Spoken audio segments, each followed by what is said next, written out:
Welcome, everybody, to the Sandy and Bob Show, and thank you for joining us. We have a number of guests that already called in, and today we have a special guest, Randy Catlett. We tried last week, and then he got called out on an emergency, and he said he would be calling in at noon, so I expect him to be calling in any second now.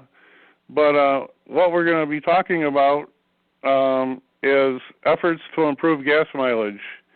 Now, a little bit about Randy's background is he was a factory-trained mechanic, and he specialized in fuel systems. So he went through like General Motors and Ford, all their training, and he actually saw vehicles that were manufactured by General Motors and other companies that were factory cars that got way over 100 miles a gallon, and he's been working to reach that goal for himself. So it's very interesting, all the work that he's done in the background. Randy has also worked with another gentleman that I worked with, and we took a course together out in New Jersey about, I'm going to guess back in the, maybe just after around 2000, 2005, somewhere back in there. Took a week off from work and went out there and was trained in how to put on a special adapter to generate oxygen using an oxygen generator, and we would add that to the air going, kind of a mixture of air and oxygen going into the carburetor to help get gas mileage. And using that process, we were able to up the gas mileage on a typical small car from 25 to 30 miles a gallon up to 80 miles a gallon.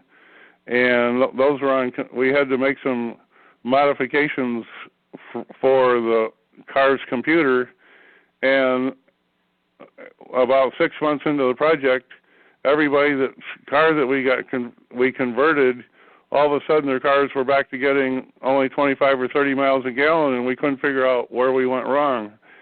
Well, where we went wrong was once the car manufacturers found out about what we were doing, they have the technology to actually go into your car by wireless radio. They can get right into your computer system, and they changed the computer parameters so that no matter how we configured the computer and the setup, they were able to control the gas mileage to get it back to where it was originally. So they defeated our whole purpose. So is there... Val, would you like to tell us, while we're waiting for Randy to come on, would you like to tell us what you talked about? I guess you talked to Randy, and what did he tell you? Well, we talked about some of the alternatives. Call him on your phone and find out where Randy is. Fuel alternatives here, and especially in California, we have a lot of limitations and restrictions.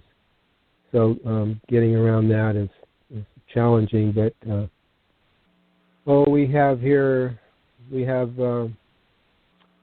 some of the hydrogen stations, public stations that you can fuel up in hydrogen fuel cells. And we have 39 here, I think, in the LA area. We have ethanol,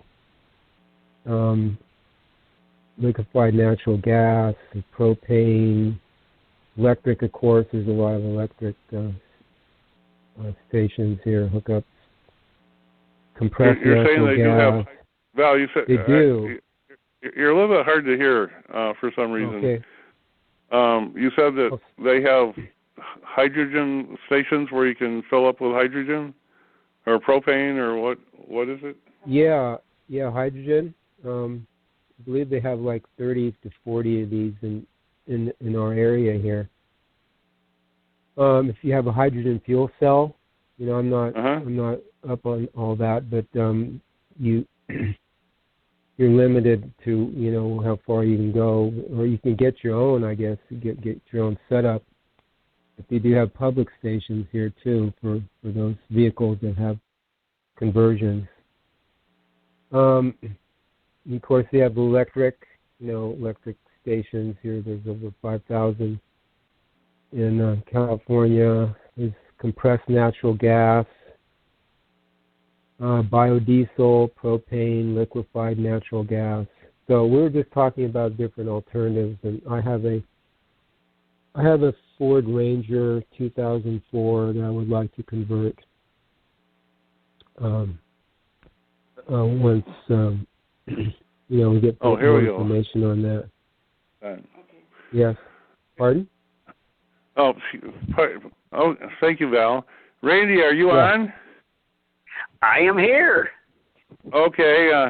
All right, everybody. Our guest of honor has come in, and Randy, welcome to the Sandy Bob Show. And everybody's really looking forward to hearing what you have to say about improving gas mileage and some of the other projects that you have worked on and been involved with. And could you go ahead and I gave a little bit of your background. Could you go ahead with your background and your experience? With the things that you have done and what led you to doing what you're doing at this time? Absolutely. And thanks for having me on your show today. But, I've been playing in the alternative fuel and energy arena since the early 80s.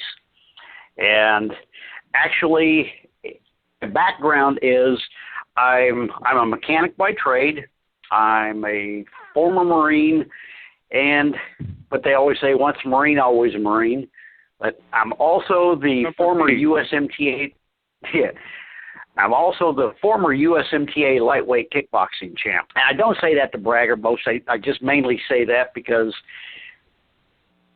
I did not get to where I am by me. I got to where I am by a team scenario. It takes a team to accomplish anything worthwhile. Well, anyway, in 1982, I had already gone through 12 different schools for General Motors at that point in time, on carburetors, fuel injection, diesels, rear ends, air conditioning, turbos, electrical. So I pretty much worked a vast variety of different things, and I've been corporately unemployable since '83. So in 1982, I modified a 1960 Ford pickup with a 250 straight six, and in that era, those are really unlike the vehicles of today. But that's a full heavy metal truck. Well, anyway, I modified it with my fuel vapor system, and that truck, I'm not going to go into specifics on the numbers, but let's just say going from an 8 to 9 mile per gallon vehicle and taking the mileage extremely high. And online, I'm not going to get into specifics on mileage, but if anybody would like to contact me after the show or talk, then we can get them that information to get a hold of me. But anyway, the vehicle, the gentleman who actually owned the vehicle, who was retired, and he called me up. He said he sold it 2.5 years later for $2.8 million. Long story short on it, he said, Randy, I could put the money in the bank and live off the interest for the rest of my life, which is exactly what he did. Paid me for the work that I did at that point in time. My name wasn't on anything. It was his vehicle. Well, the company who actually bought that truck was Chevron Oil. And, in 1982, that was in my young, naive days. And I'm thinking at that point in time, wow, now we'll really start seeing vehicles get better mileage. Well, long story short, at this day and age, I can guarantee you that truck went straight from the flatbed to the scrapper. So I never pursued that technology past that point in time for the simple fact in 82 gas prices are only 53 cents a gallon depending on where you got your fuel from. So it wasn't cost effective for me to go any further with that. In 08, when we first took that first major increase in fuel costs, I was already heavily involved in the hydrogen arena by that point in time. Well, developing our hydrogen fuel cell, waiting on my electronic engineer to develop our controller for this, I decided to go back in and start tinkering with my fuel vapor system. And so I'm not too far from coming out to market with that product.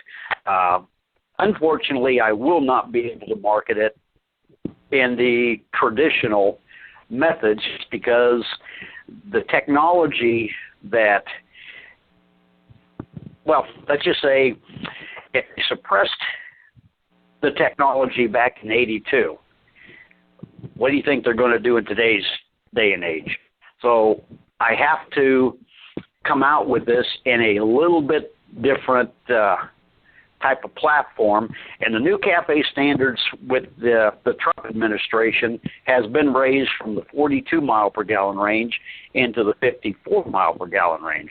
So my goal is to adhere to the CAFE standards, and I don't know too many pickup truck owners, SUV, RV, motorhome owners, or Hummer owners that wouldn't mind getting into that 50 mile per gallon range. So that's my target. I will have to digress the system quite a bit to get down to that number, but it's very doable. It is, well, to me it's not that complicated with the exception of the electronics, but I've been playing in this arena. On the other hand, I have also developed my Capstart, which is a battery replacement for your vehicle. You know, average car battery weighs 30 pounds. This product weighs 3 pounds, and you'll never have to replace it. And at the same time, if I can do this in the DC arena, which is direct current, automotive, I can, with a transformer or an inverter, step it up into the AC arena, which is alternating current, which is your home electricity. You know, I'm working on several different projects, and I've always been told, you got to focus on one project. You can't be doing multiple things because you'll never get anything accomplished. Well, God gave me the gift to tinker, and that's exactly what I do. And when I'm sitting back waiting on somebody else to do what they need to do, it's either sit around and do nothing or staying busy in developing other products that I have been awoken at exactly 3 a.m. on 3 separate occasions with every fiber of my being standing up on ends, goosebumps all over the place, and with the technologies that I'm in the process of developing right now. You know, the plan A, as far as going into the energy arena, is, you know, they don't want you coming off the grid. They've got too much money involved in the infrastructure of the electrical grid, even though I'm probably pretty sure the people on this call all know how vulnerable our grid is and how susceptible it is to, whether it's a natural issue or a man-made issue, the grid going down. And I here in Oklahoma, we have power outages quite often because of weather issues. If you don't have a plan B, you're pretty much stuck without any electricity until they get it back on. And the last ice storm we had here, I was without power for 9 3/4 days. That's a long time without going with power. didn't have to worry about a refrigerator because it was 32, 28 degrees outside, and so we just throw everything out in the back porch and kept everything cool. But as far as power, after about the third day, we had to go buy a backup generator when we finally found one. Those are extremely expensive, gas-guzzling, noisy generators. I've actually developed my cap start to where every time we have a power outage now, I actually use my own vehicle as our generator, which is much more efficient, a lot quieter, and my truck right now is actually a quad fuel vehicle. It's running on regular gasoline, it's running on compressed natural gas, it's running on hydrogen, and it's running on my new TCAT fuel vapor system. So my truck is extremely efficient on emissions and mileage. So these things are not complex. I'm coming out with tools for automotive shops as far as diagnostic tools or being able to pull a vehicle off the road if it's got a bad fuel pump without calling it a tow truck, just through a simple paint can system that I've developed that is running off of vapor. And everybody says, well, your vehicle doesn't run off fuel vapor, it runs off liquid gasoline. Well, out of every gallon of gas you put in your tank, you're only burning 20% of that. It is impossible for liquid gasoline to burn. Only the vapors burn. So your combustion chamber with your spark plugs, the goal of your spark plugs is to create flame propagation. The bigger the spark, the hotter the spark, the more fuel it actually burns. Well, the efficiency is so minor compared to, 20% efficiency. Newer vehicles, a little more efficient, more into that 25 per gallon or percent range, but it's still, that means 75 to 80% of your fuel is going out your exhaust pipe. It's being spit out the exhaust valve as a liquid fuel, burned up in the catalytic converter, which does you and I no good. My process is I'm converting the liquid into vapor, and that's all that's being injected into the combustion chamber through either direct injection or sequential injection, just like your injectors are firing today. You'll notice no difference in the way it runs. You will notice your mileage improves. You'll notice that your emissions will be pretty much, if you put a five gas analyzer on it, you're not going to read a whole lot. And unfortunately for the people out in California, you will fail your smog test with this device, not because it's running too rich. Every smog machine out there has a set of parameters that it's going by, and with as efficient as this runs, it's going to be below those standards, which you will fail the test because it's the system's thinking there's something wrong. From that point, what can you do? Well, you'll have to take the system off your vehicle, which is what they're going to tell you to do in California because of the Bureau of, not the Bureau of Automotive Repair, but CARB. So, unfortunately for the people in California, there's